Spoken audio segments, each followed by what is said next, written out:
I was thinking about those things. I was thinking about how people are so desperate, and rightly so, to feel good about themselves, that sometimes if you look in the wrong place, you're going to end up more lost than in the beginning. What do you think, or how would you describe self acceptance? Self-acceptance, like how would describe it? Um, I think it's when we are just comfortable with being our authentic self. And when we talk about like our authentic self, it's those things that are out of our control, like our gifts, our talents, our strengths, weaknesses, passions, those special skills, our learning style. Like we didn't choose any of those. We were born with those. So it's any of those qualities that are out of our control. We simply just accept them, and we might even grow to love them because they're part of who we are, what makes us unique. I totally agree with what Andrea was saying. What I kind of wrote was like accepting the good and not the bad, but like maybe what we consider that's not so great in our opinion to us. And that's important that you're saying that, because a lot of times we do accept the good, but the bad things we wanted to change it because it's not cool. We want it, and there's a point in our life that we have to love who we are, even the bad things. Not to dwell on the bad things, not to act on the bad things, but to acknowledge everything, the whole, and then even put safety boundaries in areas of our life, and let those areas that may not be as good shine for the good. Yeah, and I'll give an example of a struggle that I have had, like just accepting that this is who I am. I am a person that I tend to be very slow.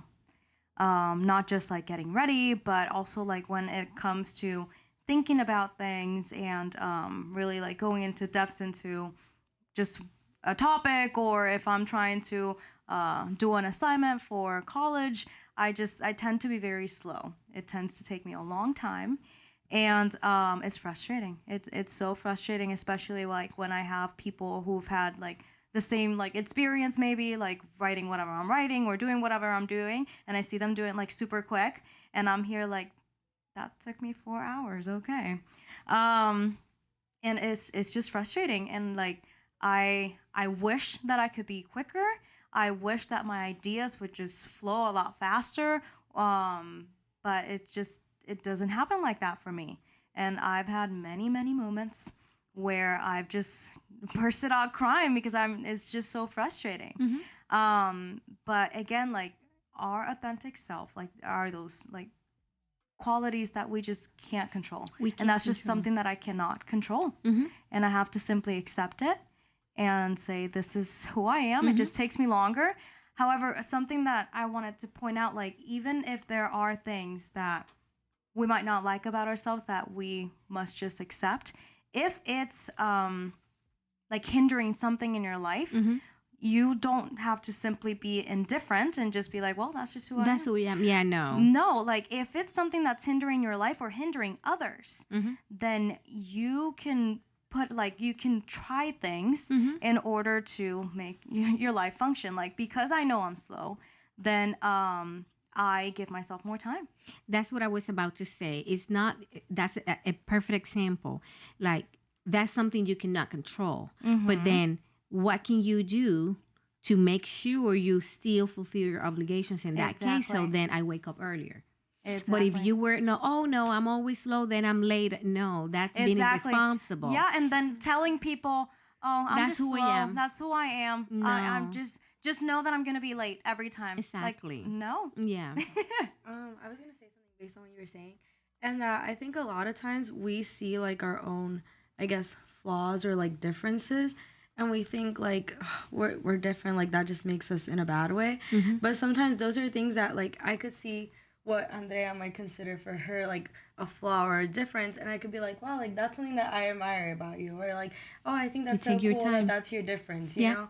And sometimes we like make such a big deal about it, but then to other people it's like, boy, like I thought wonderful. That was so cool. Yeah, that is so true. I think it's because we don't know how to compare ourselves to others. And that comes also with the expectations. Mm-hmm. A lot of times we have expectations are not real, or they're really not productive in any way. But we also try many times to fulfill the expectation of others. And that's when we can lose ourselves and trying to fit in, trying to fit the how all the women have to be certain high, how everybody has to be certain way, how everybody is now doing all those things, or how everybody is putting a specific clothing, or whatever it is. And then it's hard because it's like, but I don't like that. I don't appreciate that. I don't.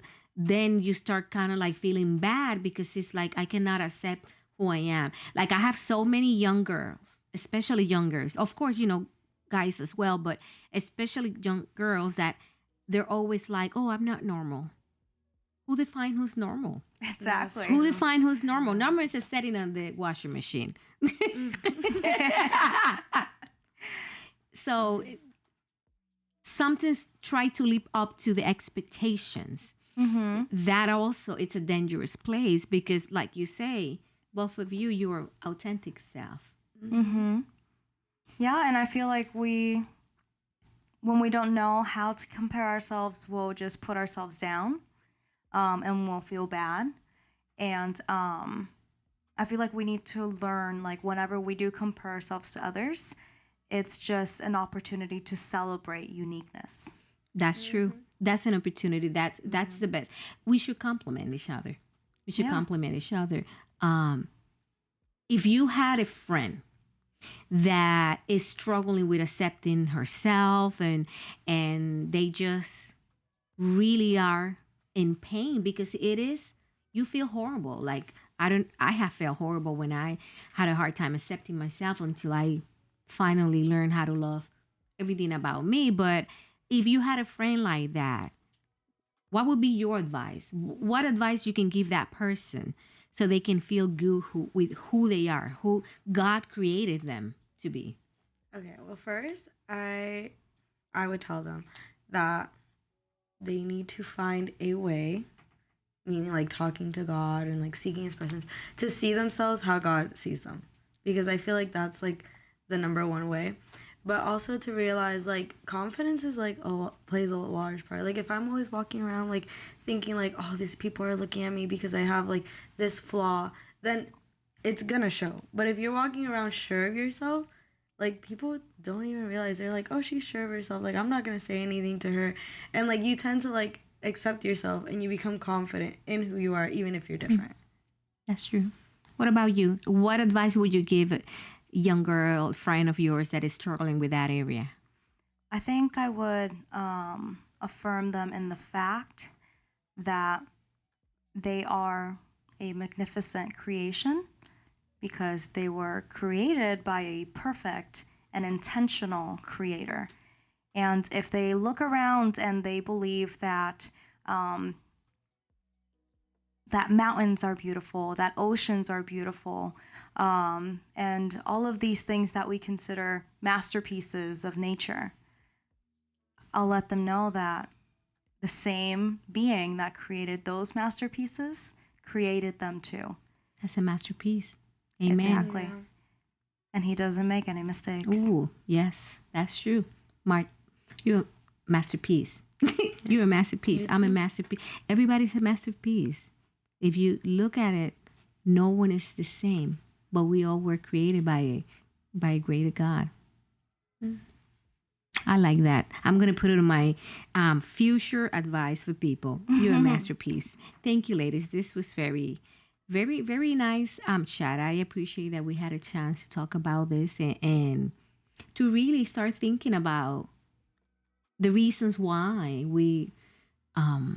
it's hard for us to accept ourselves. And I like what both of you were saying about feeling confident, but also looking at